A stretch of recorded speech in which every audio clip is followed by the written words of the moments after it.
नमिता और उसके mummy papa कचरा उठाने का काम करते हैं, जिस वजह से उनके घर में 2 वक्त के खाने के साथ लोगों की गालियां और ताने भी आते हैं। एक दिन नमिता कचरा उठा रही होती है कि तभी फोन में देखते हुए एक आंटी वहां नमिता से टकरा जाती है। छी छी, ए लड़की, तू देख कर नहीं चल सकती क्या? पर मैम साहब, मैं तो अपनी जगह पर ही हूँ, आप फोन में देखते हुए चल रही थी। अरे, एक कचरे वाली होकर मुझसे जुबान लड़ाती है।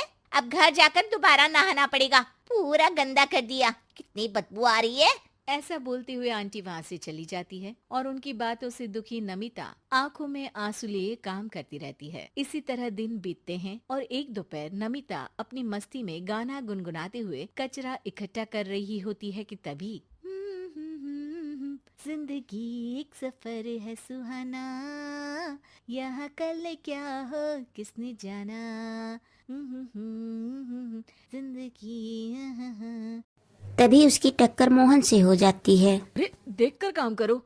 मुझे माफ कर दीजिए साहब, गलती से टक्कर हो गई, मैंने जानबूझकर कुछ नहीं किया।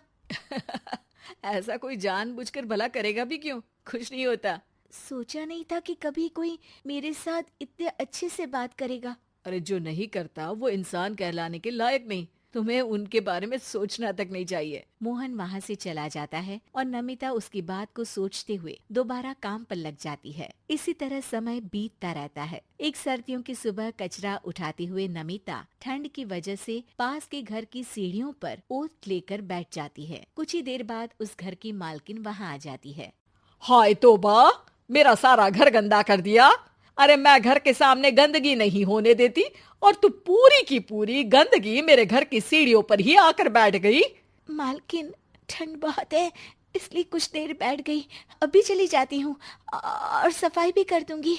अरे यहाँ बैठकर घर पहले ही गंदा कर चुकी है, अब छूकर अशुद्ध भी करना चाहती है। अपनी माँ के चिल्लाने की आवाज सुनकर मोहन घर से बाहर निकल आता है, जहाँ नमिता को देख वो किसी तरह अपनी माँ को शांत करके घर में वापस भेज देता है। मुझे माफ कर दीजिए मालिक, गलती हो गई। अरे प्लीज मुझे मोहन बुलाओ और अपनी माँ की तरफ से मैं माफी मांगता हूँ। अरे नहीं मालिक, लोग वैसे भी हमें इंसान समझते ही कहाँ है, इसलिए अब इन सब की आदत है। अगर इन सब की बातों को बुरा लगाने लगे तो भूखे ही मर जाएंगे। वैसे तुम्हें ठंड में इन पतले फटे कपड़ों की जगह मोटे और गर्म कपड़े पहनने चाहिए। मेरे पास इतनी चॉइस नहीं है, जो है बस यही है। और जब घर में मम्मी पापा भूखे बैठे हो तो क्या सर्दी और क्या गर्मी। चलती हूँ साहब। नमिता तो वहाँ से चली जाती है, लेकिन अब मोहन उसके बारे में सोचना ही बंद नहीं कर पाता। कुछ दिनों बाद नमिता दोबारा कचरा उठाने मोहन के घर के पास आती है, जिसे देख वो एक नया गर्म सूट लेकर उसके पास आता है। ये तुम्हारे लिए है। शुक्रिया मालिक, पर ये तो नया है। हाँ, किसी को गिफ्ट में नई चीज ही तो दी जाती है। हमें कोई गिफ्ट नहीं देता। हाँ, नई चीज तो बिल्कुल नहीं, पर आपका बहुत शुक्रिया। चलती हूँ, बहुत काम बाकी है। एक बार फिर नमिता मोहन को अपनी सीधी बातों और साफ दिल से प्रभावित करके चली जाती है। अब मोहन उसकी बातों और सोच में खोया रहने लगता है। जितनी बार नमिता उसके घर के करीब आती है, वो किसी न किसी बहाने उससे मिलता रहता है। ये सिलसिला लंबा चलता है, जिसमें धीरे धीरे दोनों एक दूसरे से प्यार करने लगते हैं। नमिता, क्या तुम मुझसे शादी करोगी? मुझे नहीं लगता कि ये सही है। तुम्हारे घर वाले और समाज के लोग मुझे कभी नहीं अपनाएंगे। मेरी वजह से तुम क्यों अपना जीवन खराब करना चाहते हो? मेरा जीवन तुमसे शादी करने के बाद नहीं, बल्कि शादी नहीं करके खराब होगा। मेरी बात मानो, सब ठीक होगा, भरोसा रखो। मोहन के प्यार और उस पर भरोसे के साथ नमिता शादी के लिए हाँ कह देती है और अगले ही दिन वो दोनों कोर्ट मैरिज कर लेते हैं। इसके बाद मोहन नमिता को लेकर जैसे ही घर पहुंचता है तो वहाँ उसकी मम्मी, जो अपनी सहेलियों के साथ किटी पार्टी कर रही होती है, उन्हें एक साथ देखकर हैरान रह जाती है।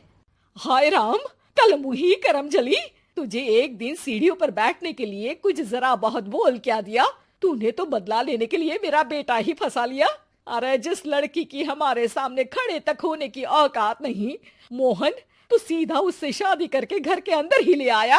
हाय हाय बहन, अब तुम समाज में क्या मुंह दिखाओगी? अरे मेरी बात मानो, अब बाहर निकलना ही बंद कर देना। आंटी जी, मेरी माँ का तो पता नहीं, पर आप आज बाहर निकलकर दोबारा इस घर में कदम मत रखना। अरे हम ऐसे कचरे वालों के घर में आकर अपनी इज्जत खराब करने का शौक भी नहीं रखते। अगर यही कचरे वाली आपके घर का कचरा उठाना बंद कर दे तो उस आलीशान मकान में आप 2 दिन भी नहीं रह सकती। पता है क्यों? क्योंकि आप जितनी गंदगी फैलाते हैं ना, उसे ये साफ करती है, इसलिए आपका घर साफ रहता है और आप उस पर घमंड कर पाती है। इस हिसाब से तो आप और हम कचरे वाले हुए। ये नहीं, कुछ भी हो, बीमारी, ठंड या गर्मी, ये हमेशा अपनी फिक्र ना करते हुए आपको सेफ एंड क्लीन रखने के लिए सफाई करने आती है और आप इसे ही गंदा बोलती है। शर्म करो। मोहन की बात सुन के सबको अपने कहे पर शर्म आने लगती है, जिस पर वो नमिता से माफी मांगते हैं और मोहन की मम्मी भी उसे अपना लेती है।